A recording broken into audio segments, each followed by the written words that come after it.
तुमको कोण गाली देते? गाववाले गाली काय देते? बोले तुमच्या आईची गाठ काढायची ये के बात हुआ दादा तो हम लोग इतना अभी मेहनत तुम करके क्या आए करो, हैं। मैं क्या बोल रहा हूँ, आगे आगे पीआई को बात करके आस्ते आस्ते आगे आगे काम चालू कर रहे हो ना, तो मैं तुम्हारे उधर साथी काढू बस. आपला काय समजा, कारण की कसं ॲम्ब्युलन्स जायला जागा नाही. कालपासून आम्ही 6 ॲम्ब्युलन्स बघतोय. मग अहो इथंच का ट्रॉफिक होते? माझा तो म्हणतोय इथं का ट्रॉफिक होते? एवढ्या एरियातच का ट्रॉफिक होते? बाकी पुढे का नाही ट्रॉफिक होत? झेंडा भल्या कामाचा जो घेऊन निघाला,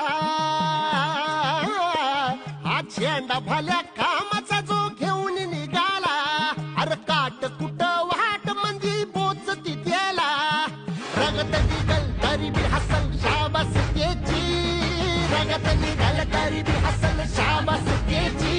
तू चाल पुढं तुला रगड्या भीती कशाची, परवा बी कुणाची, मन शुद्ध तुझं गोष्ट हाय.